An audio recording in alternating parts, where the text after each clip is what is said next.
Dimension में क्या होता है, यहाँ दो टाइप की पॉसिबिलिटी है। अब देखिए, एक तो है जो 2 डायमेंशन में आपने स्क्वायर क्लोज पैकिंग की थी, उस स्क्वायर क्लोज पैकिंग से ही मैं 3 डायमेंशन में उसको यूज करता हूं।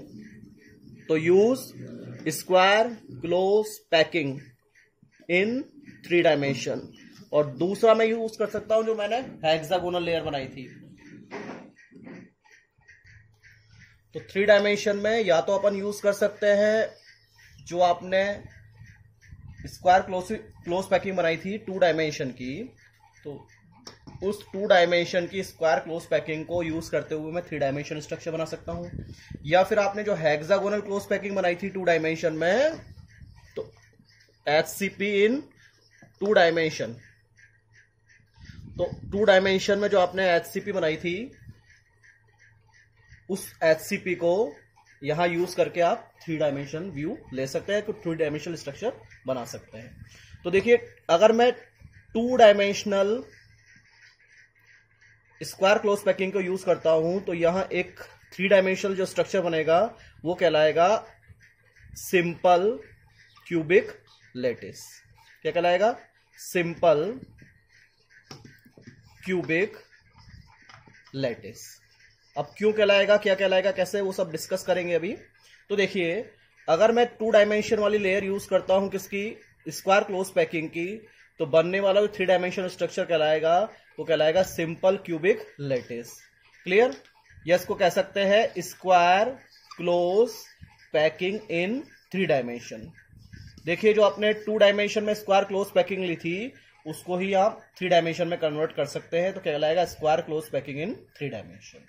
अब बात करते हैं जो आपने HCP यूज किया था 2 डायमेंशन में, जो HCP स्ट्रक्चर आपने बनाया है, इस हेक्सागोनल क्लोज पैकिंग, इस स्ट्रक्चर से फर्दर मैं 2 न्यू स्ट्रक्चर बना सकता हूं।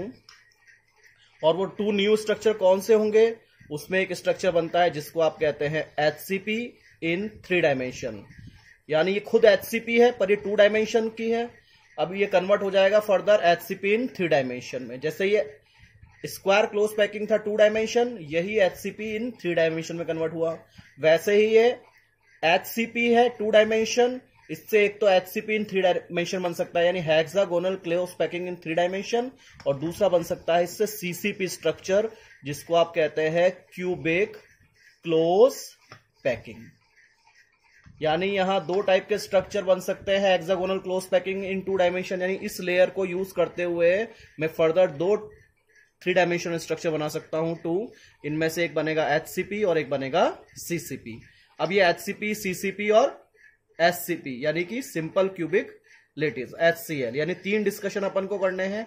यानी ओवरऑल 3 डायमेंशन में 3 टाइप के स्ट्रक्चर बन रहे हैं, simple cubic lattice, hexagonal close packing in 2 dimension and cubic close packing. Clear? तो देखिए, आप टोटल 3D स्ट्रक्चर कितने हो गए? 1 from square close packing and 2 from HCP in 2 dimension.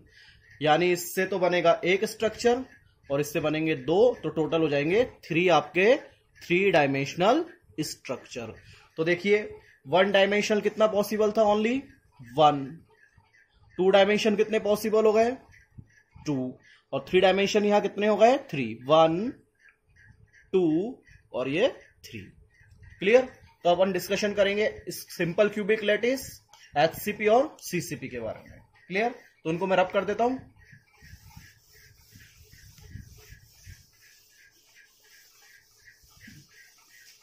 अब ध्यान दीजिए, सबसे पहले बात करते हैं अपन किसकी? Simple cubic lattice. ये कैसे बनेगा? तो देखिए, सिंपल क्यूबिक लेटिस जो बनता है वो कैसे बनता है? तो आपने फर्स्टली क्या लिया था 2 डायमेंशन में, जो आपने लेयर बनाई थी स्क्वायर क्लोज पैकिंग की, ये फर्स्ट लेयर। क्लियर? ऐसी second layer, second line, and ये थर्ड लाइन। इस तरीके से इसके अंदर पार्टिकल्स का अरेंजमेंट रहता है, पार्टिकल के जस्ट ऊपर पार्टिकल रहते हैं, और ये आपके सामने एक 2 डायमेंशनल लेयर है। किसकी 2 डायमेंशनल लेयर है? स्क्वायर क्लोज पैकिंग की। क्लियर। अब आप क्या करें, मान लीजिए इसके जस्ट पीछे आपने एक लेयर रख दी है इस तरीके से, तो सेकंड जो लेयर इसके पीछे रखी जाएगी उसके पार्टिकल मान लीजिए 1 2 3 और ये 4, और ये पूरे की पूरी लेयर्स के जस्ट पीछे दिखाई देगी, तो ऐसे बना सकता हूं 1 2 3 और ये 4th पार्टिकल। तो देखिए इसके जस्ट पीछे आपने ये लेयर रख दी है, तो इसका ये 3 डायमेंशनल व्यू आ गया। ये हो गई लेंथ, ये हो गई इसकी हाइट और ये हो गई इसकी विड्थ। क्लियर। अब ऐसी और लेयर अगर इसके पीछे रख दी जाए तो इस टाइप का व्यू आ जाएगा 1 2 3 और ये 4। ऐसे इधर से रख देता हूं 1 2 3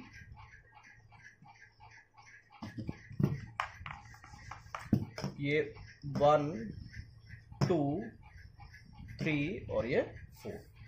तो देखिए विड्थ बढ़ती जा रही है इसकी, तो ये हो गई लेंथ, ये विड्थ और ये हाइट, और पार्टिकल के जस्ट ऊपर पार्टिकल आ रहा है। अब देखिए इसमें से ये 4 पार्टिकल है, 1 2 3 4, तो ये तो आपके 4 फ्रंट साइड पार्टिकल हो गए।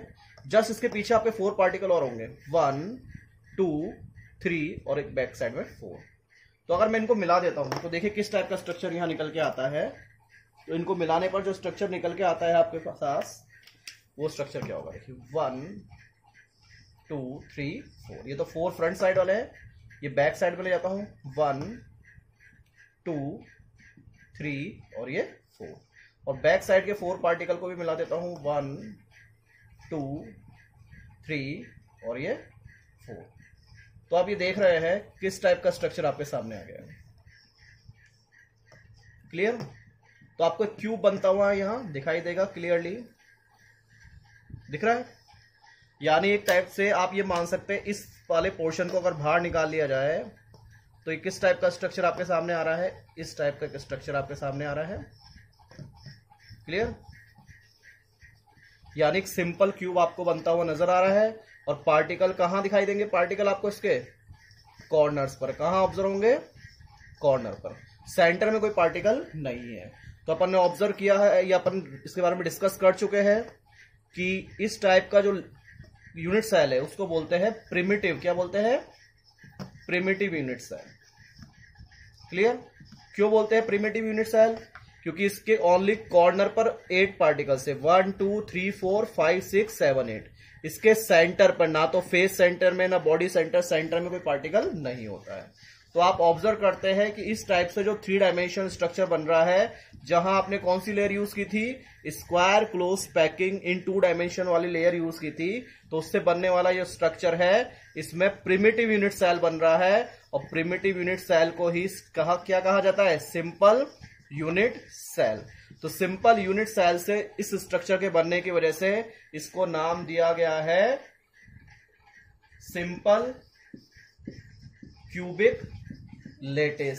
क्या रीजन है सिंपल क्यूबिक लेटिस बोलने का, क्योंकि प्रिमिटिव सेल कैसा बन रहा है इसका जो यूनिट सेल है वो सिंपल यूनिट सेल है, और वो क्यूबिक स्ट्रक्चर में। कौन सा स्ट्रक्चर में, क्यूबिक स्ट्रक्चर में। तो सिंपल यूनिट सेल है, क्यूबिक स्ट्रक्चर है, इसलिए इस पूरे लेटिस स्ट्रक्चर को क्या नाम दिया है, सिंपल क्यूबिक लेटिस। तो आपने क्या ऑब्जर्व किया कि जो स्क्वायर क्लोज पैकिंग आपने ली थी कौन से डायमेंशन में, 2 डायमेंशन में, उसको फर्दर जब आपने एक दूसरे के ऊपर इस तरीके से प्लॉट किया कि पार्टिकल के जस्ट ऊपर क्या आ रहे हैं, पार्टिकल।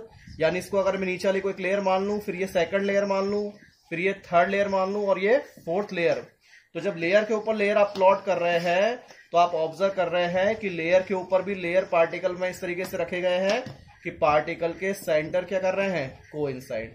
तो ये जो आपकी एक लेयर है पूरी पार्टिकल्स की, फर्स्ट और सेकंड, इन पे पार्टिकल के सेंटर के ऊपर सेंटर आ रहे हैं। यानी ये किस टाइप का स्ट्रक्चर हुआ, ए, तो ये ए और ये ए और ये ए, यानी एक टाइप से ये ए टाइप स्ट्रक्चर इन 3 डायमेंशन हो गया। यानी जो आपका स्क्वायर क्लोज पैकिंग 2 डायमेंशन में थी वो भी ए टाइप थी, क्योंकि वहां भी आपने पार्टिकल के जस्ट ऊपर क्या रखे थे, पार्टिकल से सेंटर पार्टिकल के कोइंसाइड कर रहे थे। जब आपने इस पर सेकंड लेयर रखी है तो यहां भी पार्टिकल की लेयर्स इस टाइप से होंगी, कि सेंटर कोइंसाइड करेंगे, तो वहां भी वो ए टाइप था और यहां भी ये ए टाइप ही रहेगा। यानी square close packing in 2 dimension से आपने एक नई पैकिंग बनाई है 3 डायमेंशन में, और वो भी ए टाइप ही है, और उसको नाम दिया है सिंपल क्यूबिक लेटिस, या इसको कहेंगे square close packing in 3 dimension. देखिए मैं थोड़ा सा आपको 3D में इसको विजुलाइज कराता हूं। मान लीजिए ये एक लेयर है, किस टाइप की लेयर है देखिए, तो ये फर्स्ट लाइन पर जो आपने सेकंड लाइन प्लॉट किए है, तो पार्टिकल के जस्ट ऊपर पार्टिकल आ रहे हैं, इसका मतलब ये ए टाइप इन 2 डायमेंशन कह सकते हैं, या इसको कह सकते हैं स्क्वायर क्लोज पैकिंग, क्योंकि आपने ऑब्जर्व किया था स्क्वायर क्लोज पैकिंग में है पार्टिकल के जस्ट ऊपर पार्टिकल आते हैं। अगर ये हेक्सागोनल होता तो क्या होता, पार्टिकल बीच में आता, पर बीच में नहीं आ रहा है। अब ये मान लीजिए इसको मैं रख देता हूं यहां पर, तो ये तो हो गई 2 डायमेंशन, 1 लेंथ 1 विड्थ। अब इसके ऊपर जो सेकंड लेयर आप प्लॉट करते हैं वो भी सेम स्क्वायर क्लोज पैकिंग ही है जो 2 डायमेंशन है। तो जब इस फर्स्ट लेयर पे मैं सेकंड लेयर को रखता हूं और जस्ट इस तरीके से रखता हूं कि पार्टिकल के जस्ट ऊपर पार्टिकल आ जाए, तो किस टाइप की लेयर आपके सामने आएगी, इस टाइप का ऑप्शन आपके सामने आएगा। तो आप क्या ऑब्जर्व कर रहे हैं, ये यही व्यू है, देखिए जो अपन ने यहां बनाया है कि एक फर्स्ट लेयर और ये सेकंड लेयर, ये व्यू आपको दिखाई दे रहा है। फर्स्ट लेयर जिसकी लेंथ है और ये विड्थ है और ये हाइट है। तो फर्स्ट लेयर पे जब आपने सेकंड लेयर प्लॉट की है, तो आपके सामने जो स्ट्रक्चर बन रहा है उसको ध्यान से देखिए, और मैं आपको ये 2-2 का ही ऑब्जर्व करवा रहा हूं, यानी 4-4 का साइड दिखा रहा हूं। उसका रीजन ये है कि मैं इससे क्यूबिक एक सिंपल क्यूब भी आपको दिखाऊंगा। देखिए यहां ये जो स्ट्रक्चर आपके सामने बना 3 डायमेंशन में, ये तो हो गई लेंथ, ये हो गई इसकी विड्थ और ये हो गई हाइट। अब ये 3 डायमेंशन में जो स्ट्रक्चर आपके सामने आ रहा है, इसको आप देखिए, ऑब्जर्व कीजिए, सेम वैसा ही स्ट्रक्चर है जो अपन ने यूनिट सेल में देखा था, प्रिमिटिव यूनिट सेल में। ये एक यूनिट सेल बन चुकी है, यानी इनके सेंटर को अगर मिला दिया जाए, सभी के सेंटर को, तो पूरा क्यूबिक स्ट्रक्चर बनेगा। और इस पूरे क्यूबिक स्ट्रक्चर में भी आप देखिए पार्टिकल केवल कहां प्रेजेंट होंगे, ओनली कॉर्नर पर। 1 2 3 4 5 6 एंड ये 7 8 कॉर्नर पर पार्टिकल्स प्रेजेंट होंगे ओनली, और कहीं भी प्रेजेंट नहीं होंगे। क्लियर? तो इसलिए इसको कहा है प्रिमिटिव यूनिट सेल। क्या कहा गया है? Primitive unit cell. क्लियर? चलिए, तो ये तो बात हुई कि सिंपल क्यूबिक लेटिस के अंदर प्रिमिटिव यूनिट सेल होता है। अब बात करते हैं ये किससे बनाया अपन ने, square close packing in 2 dimension से 3 डायमेंशन में आपको ये स्ट्रक्चर मिला है SCL, square simple cubic lattice. अब बात